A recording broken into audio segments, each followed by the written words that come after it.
کسی بھی قوم کو برباد کرنے کے لیے اس کے جوانوں کو برباد کر دینا کافی ہے۔ اگر آپ کسی سماج کو برباد کرنا چاہتے ہیں، کسی برادری کو برباد کرنا چاہتے ہیں، تو آپ اس کے جوانوں کو برباد کر دیجئے، وہ سماج اور وہ پوری قوم کی قوم برباد ہو جائے گی۔ آپ کو اچھی طرح معلوم ہے کہ ہمارے علاقے میں اور ہمارے اس شہر میں ایک بڑی بیماری، نشے کی بیماری بڑھتی جا رہی ہے۔ ہمارے ساتھیوں نے اس معاملے پہ مشورہ کیا اور غور کیا کہ اس نشے کی بیماری کی جو وجوہات ہیں اس کا پتہ لگایا جائے اور نشے کی بیماری کو سماج سے ختم کیا جائے۔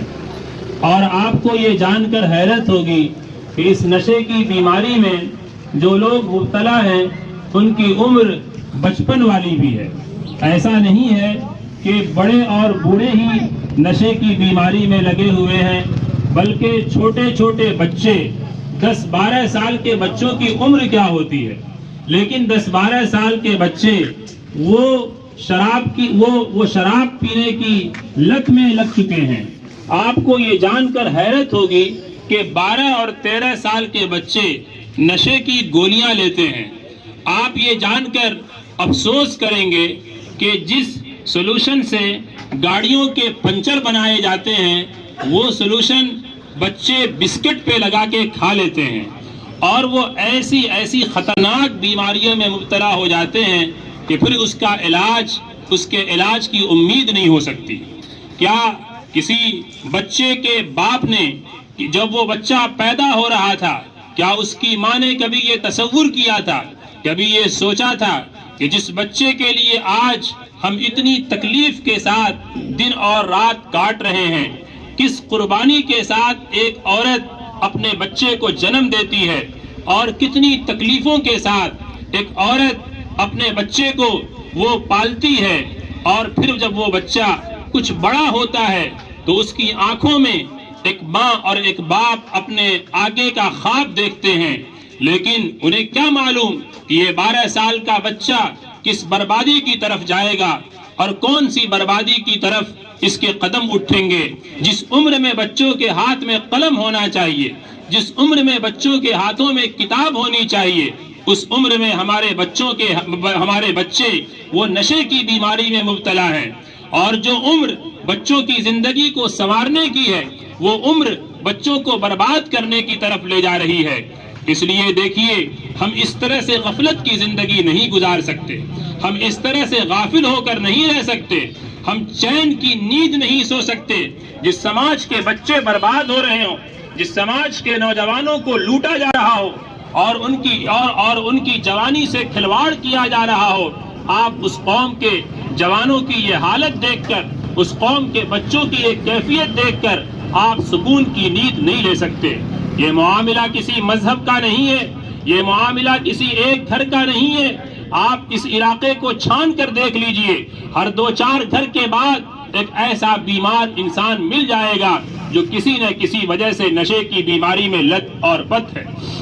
ابھی کل کی بات ہے، ایک عورت ہمارے یہاں آئی، وہ روتے ہوئے آئی، معلوم یہ ہوا کہ اس کا شوہر بھی شراب پیتا ہے، اس کا ایک بیٹا ہے وہ بھی نشے کی بیماری میں ہے، اور اس کا ایک اور لڑکا ہے وہ بھانگ لیتا ہے، وہ کبھی گھر میں نہیں آتا، اور آپ کو یہ بھی جان کر حیرت ہوگی کہ اس کا ایک بچہ حافظ قرآن بھی ہے۔ ایسے گھروں کے اندر بھی نشے کے ایسی برائیاں اور ایسی بیماریاں داخل ہو سکتی ہیں، یہ آپ سوچ بھی نہیں سکتے تھے۔ اور آپ کو یہ جاننا چاہیے کہ یہ کام ایک پلاننگ کے تحت بھی لوگ کرتے ہیں کہ اس قوم کو برباد کر دیا جائے، اس قوم کے جوانوں کو ختم کر دیا جائے۔ جب ان کے اندر صلاحیت نہیں ہوگی، جب اس قوم کے اندر اٹھنے کا اور پروان چڑھنے کی ان کے اندر طاقت نہیں ہوگی، تو پھر یہ قوم آگے کی ترقی کا خواب کیسے دیکھ سکتی ہے؟ کسی بھی قوم کو برباد کرنے کے لیے اس کے جوانوں کو برباد کر دینا کافی ہے۔ اس لیے میرے دوستو، یہی بچے جب بڑے ہوتے ہیں، بڑے ہونے کے بعد اگر ان کی عادتیں نہیں چھٹتی ہیں، آپ کو معلوم ہے، اگر ایک محنت کرنے والا نوجوان سنجیدگی کے ساتھ، ایمانداری کے ساتھ اگر محنت کر لے تو پورے گھر سے ہی نہیں، پورے خاندان سے غربت ختم ہو جائے۔ کسی خاندان کا ایک بچہ اگر ایمانداری سے کام کرنا شروع کر دیتا ہے، اس خاندان کی غربت ختم ہو جاتی ہے، اس علاقے کی غربت ختم ہو جاتی ہے۔ پھر وہ اپنے بھائیوں کو تعلیم دے دیتا ہے، اپنے بہنوں کی شادی بیاہ میں ہاتھ بٹاتا ہے، اپنے بوڑھے ماں باپ کا سہارا بنتا ہے۔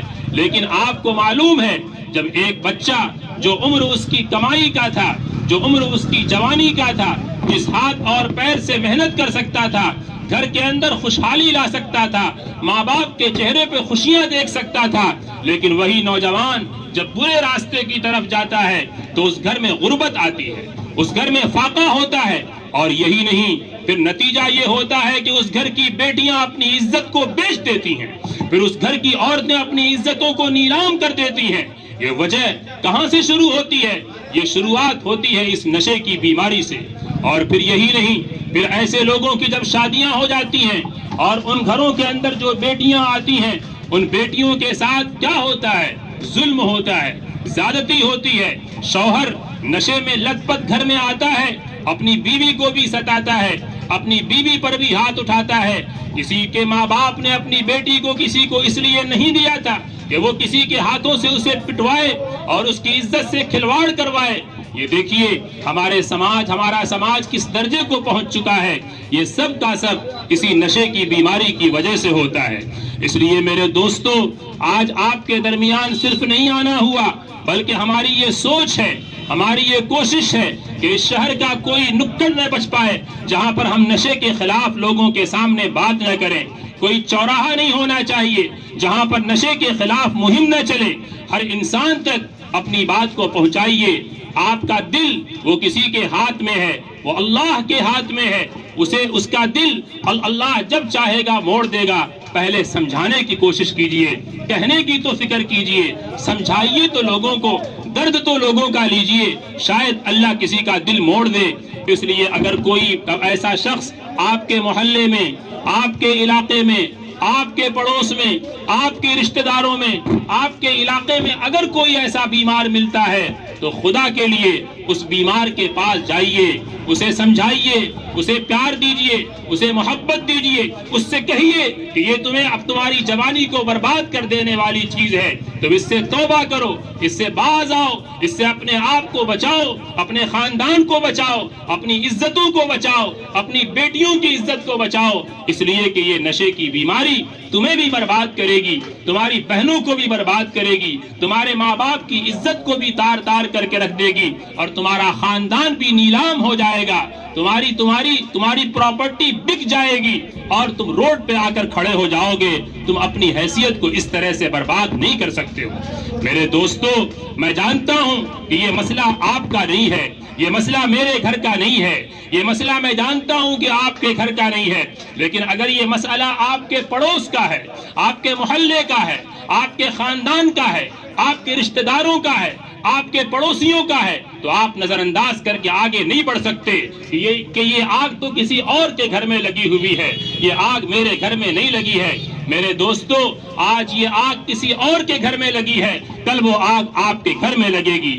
آج یہ آگ پڑوسی کے گھر میں لگی ہے، کل وہ آگ آپ کی دہلیز پر پہنچ جائے گی اور آپ کو بھی جلا کر خاک کر دے گی۔ آج دوسرے کے بچے شراب پی رہے ہیں، آج دوسرے کے بچے گولیاں لے رہے ہیں، کل ہمارے گھروں کے بچے بھی نشہ لینے والے بن جائیں گے اور پورے سماج کو برباد کر کے رکھ دیں گے۔ اس لیے اٹھیے اور ہمت کیجئے، ان بھائیوں کے پاس جائیے، نفرت کے ساتھ نہیں، محبت کے ساتھ۔ کسی بیمار کے ساتھ نفرت نہیں کی جاتی ہے، بیمار کے ساتھ محبت کی جاتی ہے۔ بیمار نفرت کے قابل نہیں ہوتا ہے، بیمار محبت کا پیاسا ہوتا ہے، اسے کے ساتھ محبت کے دو بول بولیے۔ اور آپ کے ہاتھوں میں جو پمفلٹ تقسیم کیے گئے ہیں، اس میں اس بات کی کوشش کی جا رہی ہے کہ اگر کوئی بیمار ایسا ملتا ہے آپ کے علاقے میں، آپ کے پڑوس میں، آپ اس نمبر پہ کانٹیکٹ کیجئے، ہم ان کی کونسلنگ بھی کریں گے، ان کے لیے ڈاکٹر کے پاس علاج کی ضرورت ہوگی تو اس کی بھی رہنمائی کریں گے، اگر ضرورت ہو تو اس کے علاج کی بھی فکر کریں گے اور کوشش کریں گے۔ یہ کام میرا بھی ہے، یہ کام آپ کا بھی ہے، یہ کام مدرسے والوں کا بھی ہے، یہ کام مسجد والوں کا بھی ہے، یہ کام دکاندار کا بھی ہے۔ اگر یہ ماحول نہیں بنے گا تو لوگ کیا کرتے ہیں؟ ایسے لڑکے دکانیں لوٹ لیتے ہیں، قتل کرتے ہیں، چوریاں کرتے ہیں، بدکاری کرتے ہیں، حرام کاری کرتے ہیں اور پورے علاقے کو جہنم بنا کے رکھ دیتے ہیں۔ اس لیے ایسے نشے سے پاک اپنے سماج کو بنانا یہ میری آپ کی ہر ایک کی ذمہ داری ہے، ہم کریں گے انشاءاللہ۔ اللہ ہم سب کو عمل کی توفیق دے، اور آپ کے یہاں پر آنے کا بہت بہت شکریہ۔